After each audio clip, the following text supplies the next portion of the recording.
মানুষজন জানে যে আপনি ছেলে হয়ে মেয়ের কণ্ঠে গান গাচ্ছেন, এটা কি সত্যি কিনা একটু দেখান তো একটু ভাই। আসলে কণ্ঠটা মেয়েদের মতো একটু ফিমেল ফিমেল ভাব, এই জন্য সবাই ওই অনেকেই মেয়ে মনে করে। আসলে আমি তো ছেলে। একটু গান শোনান তো একটু আমাদের, একটা কলি শোনান তো, যে আপনি আর বিশ্বাস হচ্ছে কিনা। ছেলে হইয়া মেয়ের কণ্ঠে, ছেলে হইয়া মেয়ের কণ্ঠে গান গাইলাম রে আজীবন। গানে মন করিব জয় আমি বাংলার মিস লিটন। ও ভাই, গানে মন করিব জয় আমি বাংলার মিস লিটন। আচ্ছা, ধন্যবাদ। আচ্ছা, আপনি এই এই যাত্রাটা কিভাবে শুরু হলো, যে ছেলে হয়ে মেয়ের কণ্ঠে গান গাওয়া এবং দর্শকদের ভালোবাসা পাওয়া, এই শুরুটা একটু জানতে চাই আপনার কাছ থেকে। আসলে আমি যখন ছোটোবেলায় গান শুনতাম, স্টেজে অনেক শিল্পীরা গান করতো, তাদের গান শুনে মানুষ হাতে তালে দিত। আমার তখন মনে মনে একটু লোভ হইতো যে আমি যদি এরকম শিল্পী হইতে পারতাম, তাহলে আমার গান শুনে হয়তো মানুষ হাতে তালে দিত। এই তখন থেকে একটা আগ্রহ যে আমি গান শিখবো এবং গান গাবো, মানুষ যাতে আমার গান শুনে সবাই আমাকে ভালোবাসে।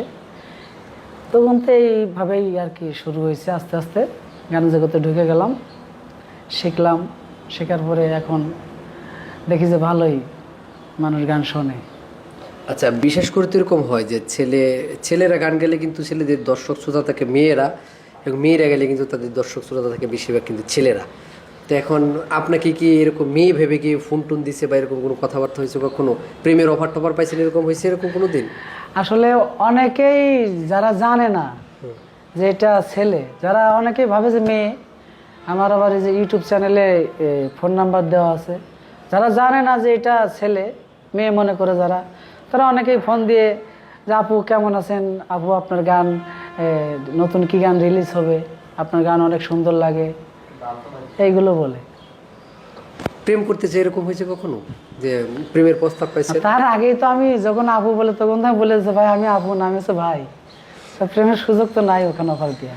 আচ্ছা, এরকম শুনেছি যে আপনি গান করে মোটামুটি অনেক টাকা আয় করেছেন। সর্বোচ্চ কত টাকা আয় করেছেন এখন পর্যন্ত? গান গিয়ে কীরকম টাকা আয় করছেন আপনার কাছ থেকে শুনি একটু। আসলে গান গেয়ে আগে ভালো ইনকাম ছিল, ইনকাম এখন কম। যেমন শিল্পীদের একটা ইনকামের রাস্তা ছিল, সেটা হচ্ছে তাদের একটা ফেসবুক আইডি ছিল, যে আইডিতে আমি কিছুদিন আগেও মাসে 70,000, 80,000, 1 লাখ টাকা পর্যন্ত উঠতো। আর সেইখানে এখন সেই আইডিতে ওঠে মাত্র 3,000, 4,000, 5,000। তাহলে শিল্পীদের একটা ইনকামের রাস্তা কিন্তু বন্ধ হয়ে গেছে। এখন এই কোম্পানি দু একটা গান যা করায় এইগুলো দিয়েই চলা লাগে।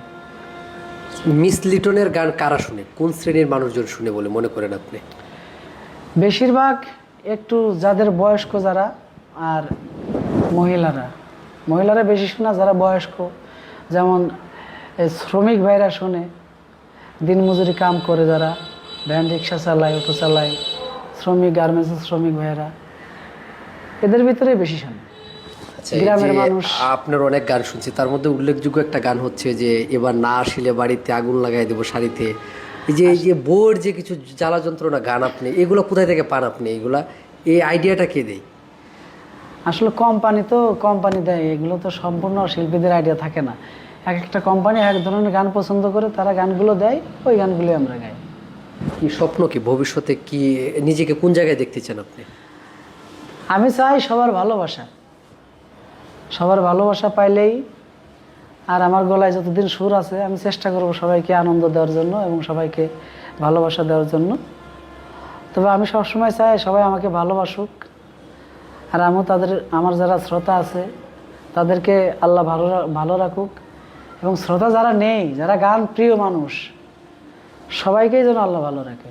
হয়তো আজকে আমার গান শুনছে না, কালকে শুনতে পারে, যদি ভালো লেগে যায়। আচ্ছা, এরকম কখনো হয়েছে নিজের কণ্ঠ নিয়ে কখনো আক্ষেপ, কষ্ট কোনো কিছু লেগেছে শিল্পী হওয়ার আগে? এখন তো আপনার কণ্ঠ আপনার কাছে অনেক বিশাল একটা মাধ্যম, আপনাকে পরিচিত করেছে সারা বাংলাদেশে। আমার কাছে আমার কণ্ঠ নিয়ে একটাই আফসোস, যে আমার যে মনের কথা, আমি যে একজন ছেলে, আমার যে মনের কথাগুলো আমি বলবো গানে গানে, কিন্তু এই বলার সুযোগ নাই। সম্পূর্ণ যেগুলো কথা বলি, সম্পূর্ণ কথাগুলোই মেয়েদের কথা, মেয়েদের মনের কথা। মেয়েদের মনের কথা আমি ছেলে হয়ে প্রকাশ করি, কিন্তু আমার যেটা মনের কথা যে প্রকাশ করব, এইটা কিন্তু গানে গানে বলতে পারি না, কারণ আমার কণ্ঠটা মেয়েদের মতো। এই জন্য মেয়েদের কথাগুলোই বলি, আমার কথা বলা হয় না, এই হচ্ছে আমার একটা দুঃখ। প্রিয় দর্শক, আক্ষেপের মাঝে দর্শকের ভালোবাসায় কিন্তু মিস লিটন আজকে তিল তিল করে বাংলাদেশের মানুষের কাছে অত্যন্ত জনপ্রিয় একজন শিল্পী হিসেবে নিজেকে প্রতিষ্ঠিত করেছেন এবং সামনের দিনগুলোর তার ভালো হবে এমনটাই প্রত্যাশা রইল। তো আপনাকে অনেক অনেক ধন্যবাদ সময় দেওয়ার জন্য। আশা করি আরও দর্শক শ্রোতাদের আরও ভালো ভালো গান উপহার দিবেন এমনটাই প্রত্যাশা রইল। ধন্যবাদ ভাই আপনাকে। ধন্যবাদ।